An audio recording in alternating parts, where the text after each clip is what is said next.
चलो विद्यार्थी मित्रों,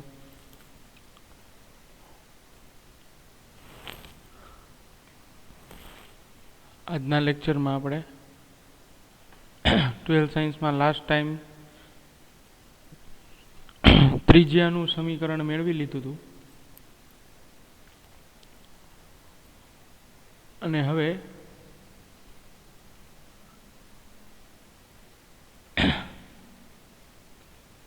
ઊર્જાનું સમીકરણ મેળવવાનું છે ત્રિજ્યાના સમીકરણ પરથી. એટલે તમને એક્ઝામમાં ત્રિજ્યાનું સમીકરણ આપી દીધું હશે.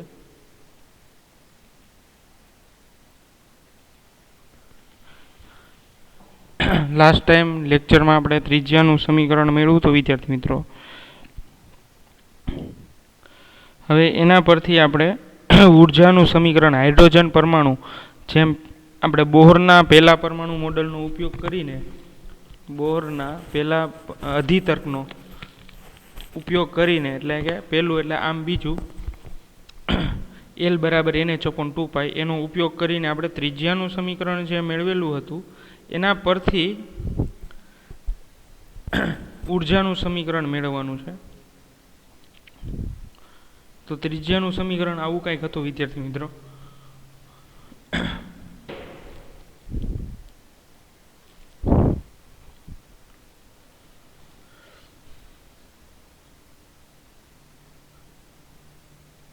હાઇડ્રોજન પરમાણુ ની ત્રિજ્યા R નું સમીકરણ પરથી R ના સમીકરણ પરથી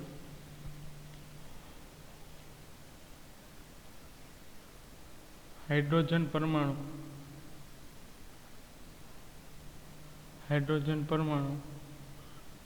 ની ઊર્જાનું સમીકરણ મેળવો. ઊર્જાનું સમીકરણ મેળવો. તો આપણે ઊર્જાનું સમીકરણ મેળવવાનું છે વિદ્યાર્થી મિત્રો.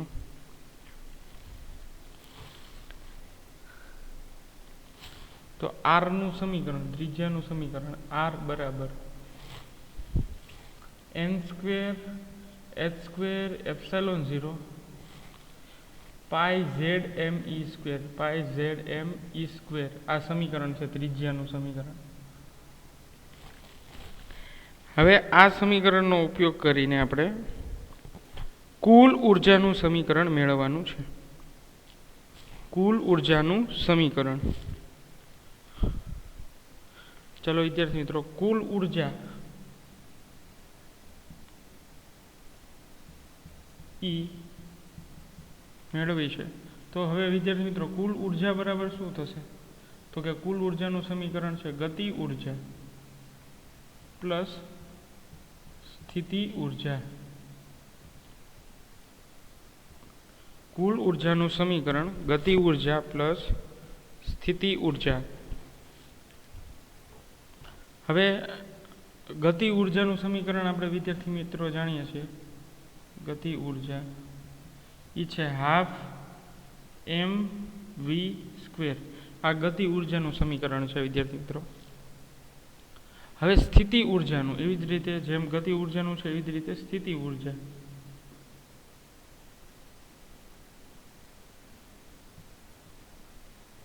એનું સમીકરણ. હવે વિદ્યાર્થી મિત્રો જે સ્થિતિ ઊર્જાનું સમીકરણ છે ને એ આપણે ચેપ્ટર નંબર 2 માં જોયું છે, કેપેસિટર વાળું ચેપ્ટર. એના ઉપરથી આપણે તારવવાનું છે. સ્થિતિ ઊર્જાનું સમીકરણ ચેપ્ટર નંબર 2 પરથી આપણે તારવવાનું છે. તો આપણે ચેપ્ટર નંબર 2 ની અંદર જોયું છે,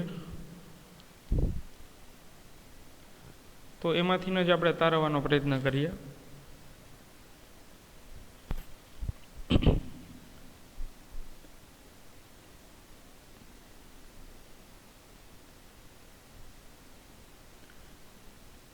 V અને U વચ્ચેનો સંબંધ. V અને U વચ્ચેનો સંબંધ.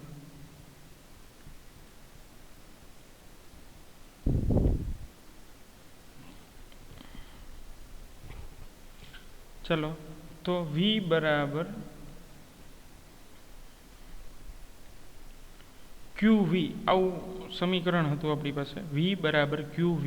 ચેપ્ટર નંબર 2 યાદ કરો, સ્થિતિ ઉર્જા U બરાબર QV અને V છે એ વિદ્યુત સ્થિતિમાનનો તફાવત છે. વિદ્યુત સ્થિતિમાન નો તફાવત. તો વિદ્યાર્થી મિત્રો V છે એ વિદ્યુત સ્થિતિમાનનો તફાવત છે. તો યાદ કરો કે U બરાબર Q ઇન્ટુ V.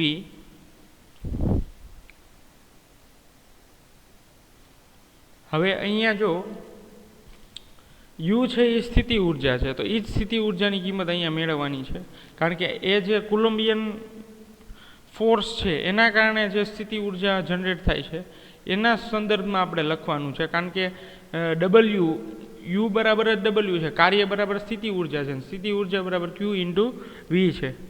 ચાલો, બહુ કન્ફ્યુઝ નથી થવાનું. આપણે ટેક્સ્ટબુકમાં ડાયરેક્ટ સૂત્ર આપી દીધું છે, પણ આપણે જોવાનું છે કે ક્યાંથી એ સૂત્ર લીધેલું છે સ્થિતિ ઉર્જાનું. બાકી સ્થિતિ ઉર્જા એટલે હાફ kx² તોય સ્થિતિ ઉર્જા થાય, પણ એ હાફ kx² છે એ સ્પ્રિંગ માટેની છે. પણ અહીંયા આપણે કોલમ્બિયન બળ લાગે છે કેન્દ્રમાં, બરાબર છે, સેન્ટરમાં જે ન્યુક્લિયસની અંદર ઇલેક્ટ્રોન પરિભ્રમણ કરે છે એ દરમિયાન કોલમ્બિયન બળની પણ અસર છે. તો એ કોલમ્બિયન બળની અસર છે, તો એની સ્થિતિ ઉર્જા જ આપણે લખવી પડશે. એટલે U equal to Q into V એ લખવું પડશે આપણે વિદ્યાર્થી મિત્રો. તો U બરાબર Q ઇન્ટુ V. તો એ જે સ્થિતિ ઉર્જા છે એ U બરાબર Q ઇન્ટુ V. હવે V બરાબર આપણે જાણીએ છીએ, ઉપર લખું છું, V બરાબર KQ અપોન R. આ સૂત્ર છે V બરાબર. તો એની કિંમત આપણે અહીંયા સમીકરણમાં મૂકીએ તો સ્થિતિ ઉર્જાનું સમીકરણ મને શું મળે વિદ્યાર્થી મિત્રો? V ની કિંમત થશે KQ બાય R. ચાલો, થાય આમ, કોઈને છે ડાઉટ? U બરાબર KQ અપોન R આ સ્થિતિ ઉર્જાનું સૂત્ર થશે. તો સ્થિતિ ઉર્જા જે છે એના બરાબર શું થઈ જશે? U equal to Q1 Q2 upon R. આવી રીતે થાય. ચલો, બે Q1 અને આનું આપણે નામ આપી દઈએ Q2. ચલો, આ જે છે એ સ્થિતિ ઉર્જાનું સૂત્ર થયું. પણ અહીંયા આપણે Q1 Q2 ને બદલે Ze² લેશું, કારણ કે એ બે સેમ છે અને Z એટલે કોઈ પણ પરમાણુ માટેની વાત થાય છે. અહીંયા Z એટલે પરમાણુ ક્રમાંક, એટલે કે હાઇડ્રોજન છે. તો હાઇડ્રોજન માટે તો પરમાણુ ક્રમાંક નંબર 1 છે, એટલે Ze² જ થશે વિદ્યાર્થી મિત્રો. એટલે 1 જ આવશે, એટલે E² જ આવશે ખાલી. પણ છતાં આપણે Z લખતા જશું, સૂત્ર બનાવવું છે એટલા માટે. ચલો, આ સમજાણું વિદ્યાર્થી મિત્રો ખાસ બધાને?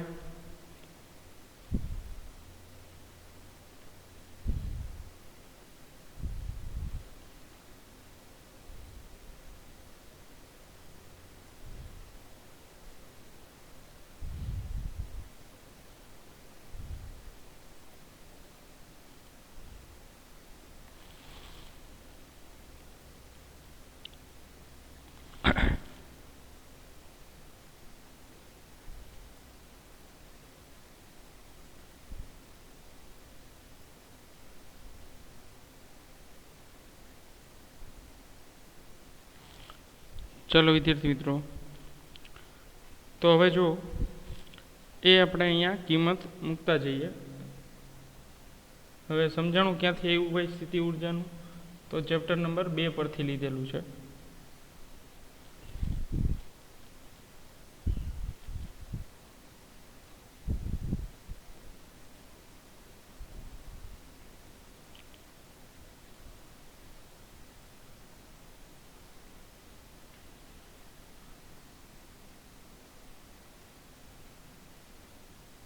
ચલો, તો હવે ડાયરેક્ટ લખી નાખીએ આપણે.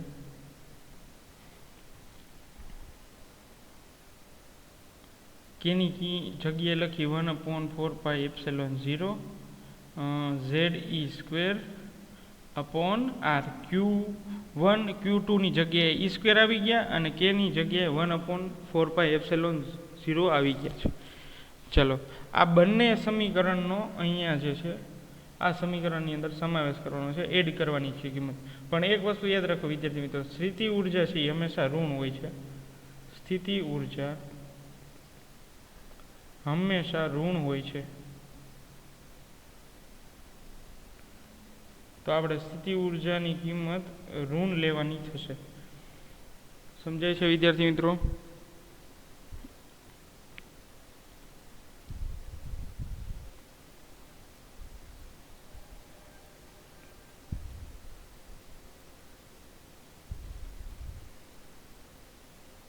ચલો સ્થિતિ ઊર્જાની કિંમત લેવાની થશે ઋણ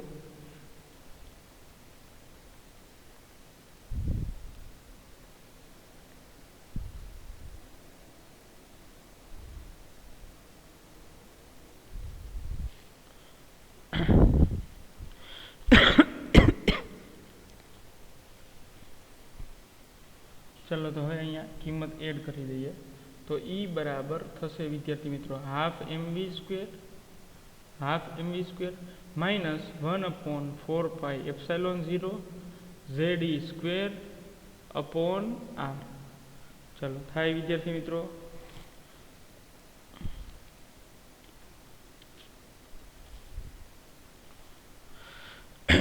ચલો હવે વિદ્યાર્થી મિત્રો મારે કોઈ એવી અરેન્જમેન્ટ એવી ગોઠવણ કરવાની છે કે હાફ mv સ્ક્વેર છે એની વેલ્યુ મારે લખવાની છે કે જેથી આના જેવી કંઈક વેલ્યુ બને તો હાફ mv સ્ક્વેરની એવી કઈ વેલ્યુ છે કે જે હું ટ્રીટ કરી શકું તો આપણે આગલા લેક્ચરમાં જોયું હતું આગલા લેક્ચરની અંદર એમાં જોયું તો આપણે કે કેન્દ્રગામી બળ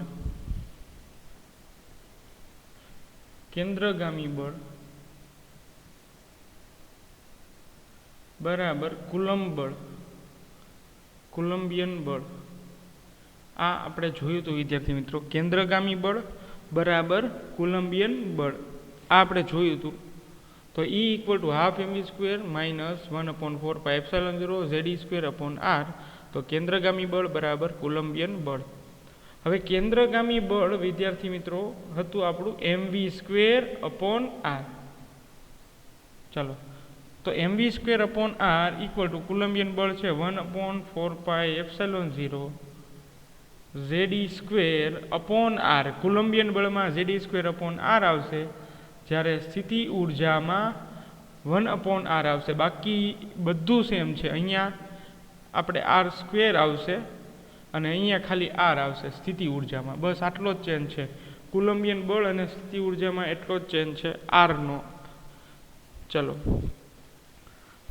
તો અહીંયા r સ્ક્વેર છે તો હવે વિદ્યાર્થી મિત્રો જો આ હાફ mv સ્ક્વેરની કિંમત મારે મૂકવાની છે તો અહીંયા જો આ સમીકરણને આપણે ટ્રીટમેન્ટ કરવી પડશે કે જેથી કરીને હું હાફ mv સ્ક્વેરની કિંમત ત્યાં મૂકી શકું તો એના માટે મારે શું કરવું પડશે વિદ્યાર્થી મિત્રો જો આ r તો કેન્સલ થઈ ગયા એક હવે વધ્યા mv સ્ક્વેર તો અહીંયા mv સ્ક્વેર તો છે જ બસ હવે અહીંયા હાફ જેટલો ભાગ ઘટે છે તો બંને બાજુ જે આ સમીકરણ હમણાં નવું બન્યું છે કુલમ્બિયન બળ અને કેન્દ્રગામી બળ તો વિદ્યાર્થી મિત્રો એ સમીકરણને બંને બાજુથી હું હાફ વડે મલ્ટીપ્લાય કરું બંને સમીકરણને હાફ વડેથી મલ્ટીપ્લાય કરું તો મને આન્સર મળી જશે હાફ mv સ્ક્વેરનું ચલો તો અહીંયા બંને બાજુ હાફ વડે મલ્ટીપ્લાય કરતા બંને બાજુ હાફ વડે ગુણાકાર કરતા તો મને હાફ mv સ્ક્વેર મળી જશે ચલો તો બંને બાજુ કરશું તો હાફ mv સ્ક્વેર થઈ ગયા હાફ mv સ્ક્વેર બરાબર હવે મલ્ટીપ્લાય હાફ વડે કરો તો અહીંયા 4 ની જગ્યાએ આવશે 8πε0 ચલો અહીંયા હાફ વડે મલ્ટીપ્લાય કરવાના છે આમાં હાફ વડે તો આ હાફ mv સ્ક્વેર થઈ ગયા અને આ 2 છે આની સાથે મલ્ટીપ્લાયમાં આવી ગયો એટલે 1/8πε0 થઈ ગયા ચલો તો હાફ mv સ્ક્વેર બરાબર શું આવશે 1/8πε0 તો આ હાફ mv સ્ક્વેરની જે કિંમત મળી છે વિદ્યાર્થી મિત્રો એ અહીંયા મૂકવાની છે હાફ mv સ્ક્વેરમાં 1/8πε0 અને આ જે પદ છે એ હજી લખવું પડશે આપણે સાથે કન્ટિન્યુ સાથે શું છે પાછું જો ZE સ્ક્વેર અને એક r કેન્સલ થઈ ગયો છે અહીંથી સામસામે એટલે r તો આ જે ફોર્મ્યુલા બની એ આપણે યાદ રાખવાની છે half mv square equal to 1/8πε0 into ZE square upon r ચલો તો આ સમીકરણની અંદર મૂકી દઈએ તો જોઈએ શું થશે E equal to 1/8πε0 ZE square upon r છે આવું સમીકરણ જો હાફ એમ સ્ક્વેરનું માઇનસ શું કરવાના છે, અહીંયા માઇનસ છે, minus half 4πε0 ZE square upon R. તો શું કરવાના છે, minus half 1/4πε0 ZE square upon R. ચલો, તો આ વિદ્યાર્થી મિત્રો કુલ ઉર્જાનું સમીકરણ મળ્યું. હવે અહીંયા જો આટલો ભાગ છે ને એ કોમન નીકળે છે, આટલો ભાગ છે એ બધામાં કોમન નીકળે છે, જો આમાં પણ સેમ છે. તો આટલો ભાગ કોમન હું કાઢી લઉં કુલ ઉર્જામાંથી, તો E ઇક્વલ ટુ કોમન હું કાઢી લઉં છું, જો વિદ્યાર્થી મિત્રો કે ZE સ્ક્વેર અપોન πε0 R. આટલું આપણે કોમન કાઢી લઈએ તો બચે શું, 1/8 માઇનસ 1/4. ચલો, આટલું બચે 1/8 માઇનસ 1/4. ચલો, તો E ઇક્વલ ટુ આ as it is ZE square upon πε0 R. હવે આ ક્રોસ મલ્ટીપ્લાય કરો વિદ્યાર્થી મિત્રો, તો ક્રોસ મલ્ટીપ્લાય કરશો એટલે 4 માઇનસ 8 ના છેદમાં 8 ચોક 32 આ રીતે થશે. સાદુરૂપ આપતા જઈએ તો E equal to ZE square upon πε0 R. અને અહીંયા થઈ ગયા 4 માઇનસ 8 એટલે -4/32, -4/32 એટલે 8 ના ઘડિયામાં 32 એટલે 8 ચોક આવશે ને, એટલે અહીંયા આવશે 8 4 જા 32. તો E ઇક્વલ ટુ માઇનસ છે વિદ્યાર્થી મિત્રો, તો એ માઇનસ હવે હું આગળ લઈ લઉં, એટલે માઇનસ આગળ લઈ લઉં તો શું આવશે, ZE સ્ક્વેર અપોન 8πε0 અને 1/R. ચાલો, થઈ જાય વિદ્યાર્થી મિત્રો. E equal to minus ZE square upon 8πε0 R. ચલો, આ જે છે એ ઉર્જાનું સમીકરણ મને મળ્યું. કુલ ઉર્જાનું સમીકરણ 1/8πε0 ZE સ્ક્વેર ઉપર ZE સ્ક્વેર ઇન્ટુ 1/R. ચલો, આ સમીકરણ મળે. હવે આ સમીકરણની અંદર વિદ્યાર્થી મિત્રો R ની વેલ્યુ જે દેખાય છે ત્યાં R ની કિંમત મૂકવાની થશે. R ની કિંમત જ્યાં R છે એ ત્રિજ્યા છે, R એ હાઇડ્રોજન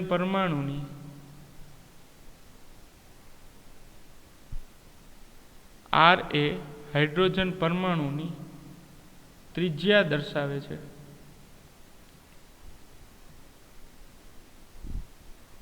ચલો, સમજાય વિદ્યાર્થી મિત્રો. તો હવે ત્રિજ્યાનું સમીકરણ વિદ્યાર્થી મિત્રો આપણે આગળ જે છે એમાંથી લઈને એની કિંમત અહીંયા એડ કરવાની છે.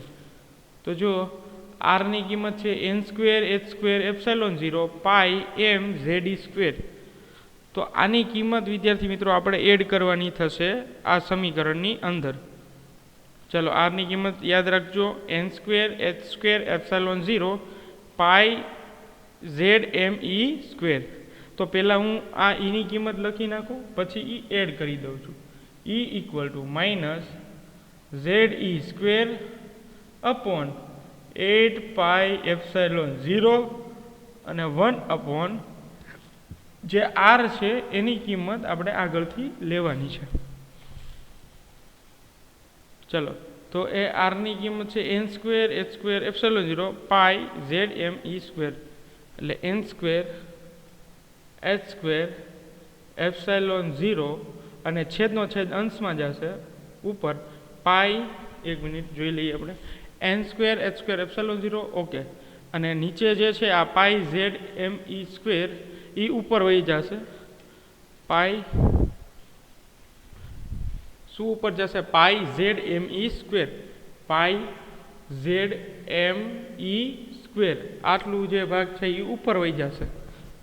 ચલો, તો કુલ ઉર્જા હવે સમીકરણ મળી જશે આપણને વિદ્યાર્થી મિત્રો.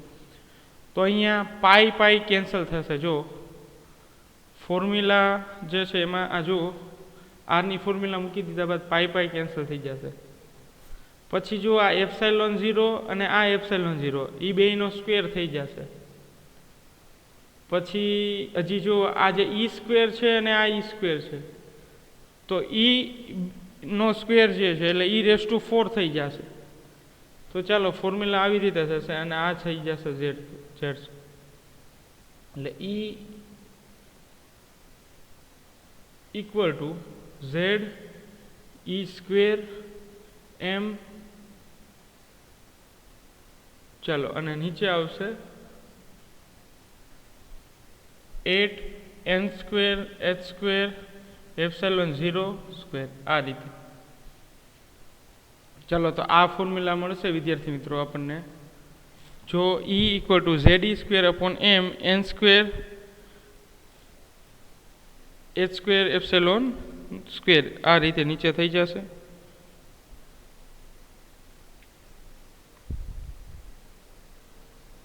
ચાલો તો હવે જુઓ વિદ્યાર્થી મિત્રો, સોરી અહીંયા ઝેડ અને ઝેડ એટલે આ થઈ ગયા Z², પણ હાઇડ્રોજન પરમાણુ છે એટલે એક જ છે. એટલે E ઇક્વલ ટુ ત્યાં હું Z² લખીશ E² m/8n² h²ε0². હવે આ અચળાંક છે વિદ્યાર્થી મિત્રો. h² તો કે પ્લાન્ક અચળાંક છે, પ્લાન્ક કોન્સ્ટન્ટ છે. પછી n તો e બદલે છે, n છે એ બદલે છે, વેરિયેબલ છે. પછી 8 એ કોન્સ્ટન્ટ છે. પછી Z² એ એક જે છે એ વેલ્યુ બદલશે આપણે. અને m તો એ દળ એ અચળ છે, ઇલેક્ટ્રોનનું દળ એ અચળ છે. ચલો તો આ આખું સમીકરણ છે, જો અહીંયા આપણે લખીએ એનર્જીનું E equal two Z² e⁴, અહીંયા e⁴ આવશે, સોરી અહીંયા e⁴ થઈ જશે, 4 ઘાત થઈ ને, અને નીચે ε0². તો Z² e⁴ અને m ના છેદમાં 8n² h²ε0², 8n² h²ε0².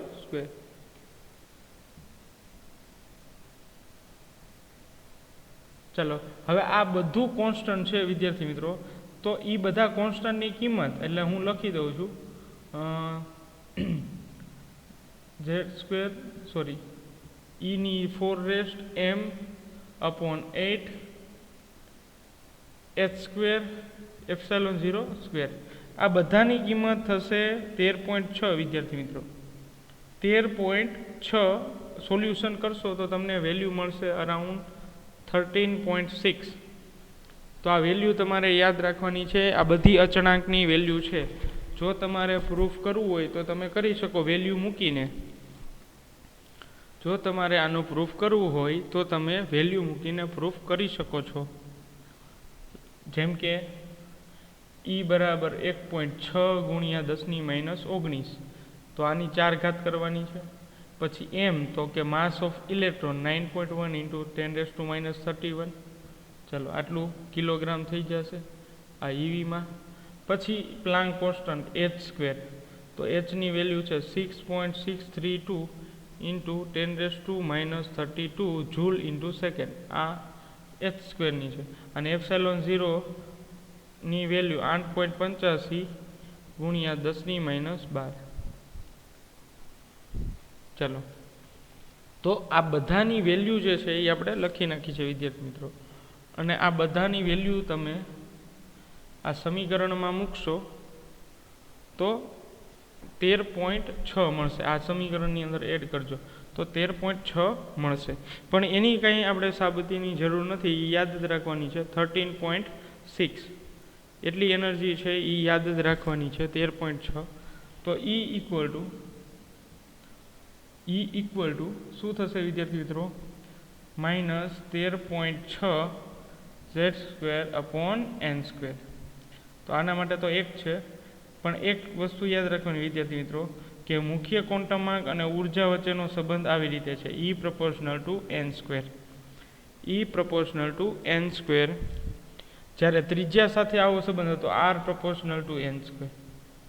ચાલો આ સંબંધ જે છે એ ખાસ MCQમાં પૂછાય છે.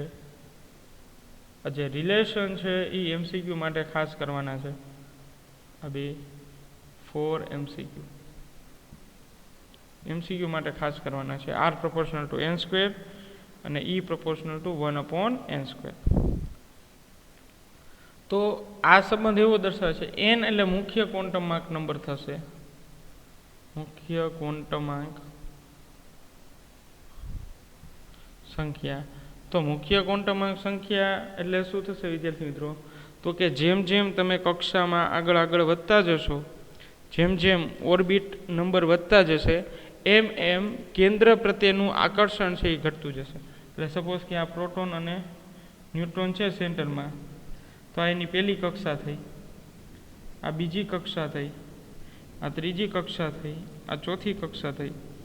તો જેમ જેમ દૂર જતા જશો તો એમ કેન્દ્ર પ્રત્યેનું આકર્ષણ છે, જે ઉર્જા છે એ ઘટતી જશે. ચોથા માત્રે તો હાવ ઘટી જશે.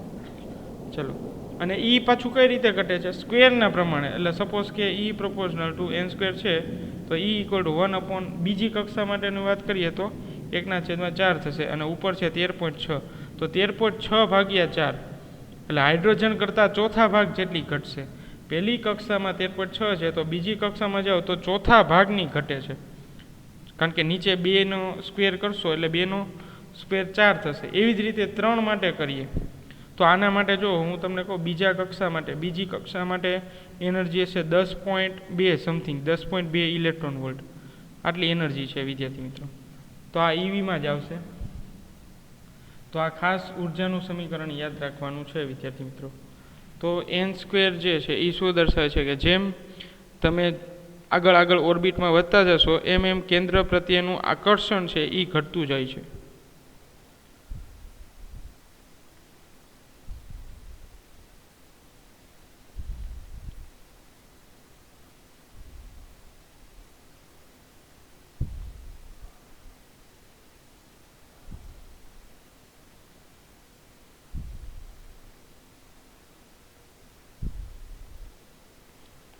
ચલો વિદ્યાર્થી મિત્રો, સમજાય ઉર્જાનું સમીકરણ જુદી જુદી કક્ષા માટે?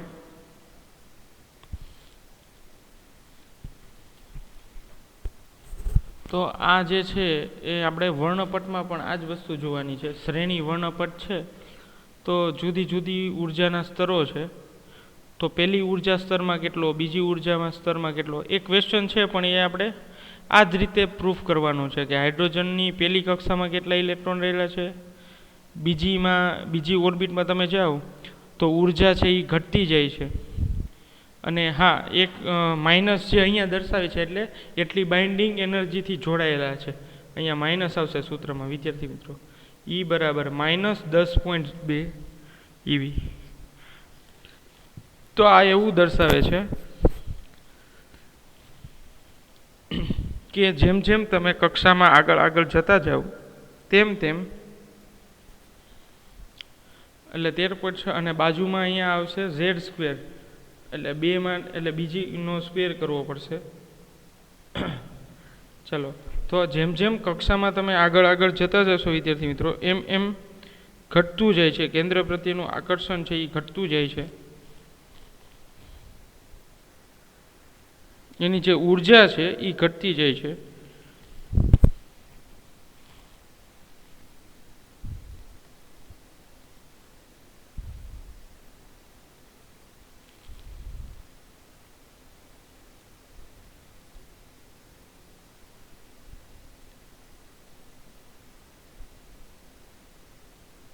તો આ સંબંધ વિદ્યાર્થી મિત્રો યાદ રાખવાનો છે તમારે.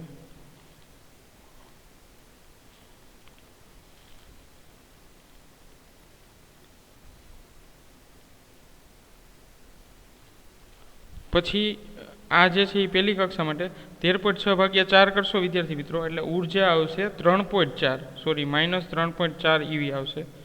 તો આ રીતે ઉર્જાના લેયરો જે છે એ બદલતા જશે.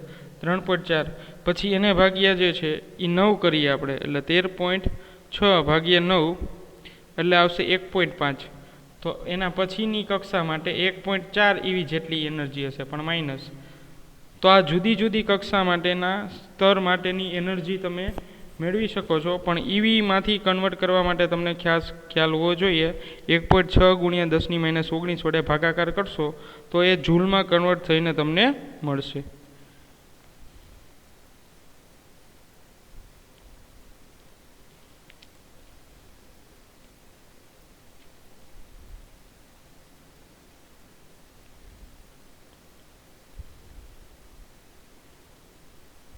ચલો, તો હવે વિદ્યાર્થી મિત્રો નેક્સ્ટ લેક્ચરની અંદર આપણે ઉર્જા સ્તરના ઉર્જાનું સમીકરણ અને ઉર્જાના સમીકરણ પરથી ઉર્જા સ્તર પરથી આપણે જોવાનું છે આગળ કે એના સંક્રાંતિ થાય છે એ દરમિયાન તમને કઈ રીતે તફાવત મળે છે. સંક્રાંતિનો તફાવત જોતો જવાનો છે વિદ્યાર્થી મિત્રો.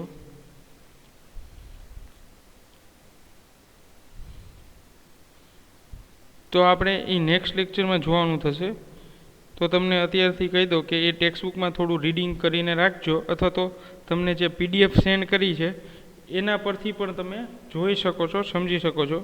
તો એના પછીનો જે ક્વેશ્ચન લેવાનો છે એ આપણે ઉર્જાના ઇલેક્ટ્રોન જ્યારે એક કક્ષામાંથી બીજી કક્ષામાં સંક્રાંતિ કરે ત્યારે તરંગ લંબાઈનું સૂત્ર જે છે એ મેળવવાનું છે વિદ્યાર્થી મિત્રો.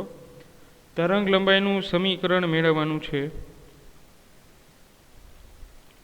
En ઉપરથી ઉર્જાના સમીકરણ પરથી તરંગ લંબાઈ, અને તરંગ લંબાઈમાં તમે લગભગ આ ભણી ગયા છો કેમેસ્ટ્રીમાં.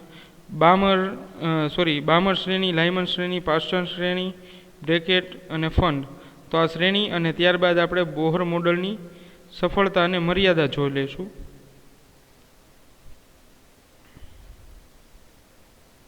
એટલે હવે વિદ્યાર્થી મિત્રો 1 કે 2 લેક્ચરની અંદર આપણું જે છે એ કામ અહીંયા કમ્પ્લીટ થશે. થિયરીનું કામ કમ્પ્લીટ થશે. પછી ફક્ત ન્યુમેરિકલ એટલે કે દાખલા જ રહેશે.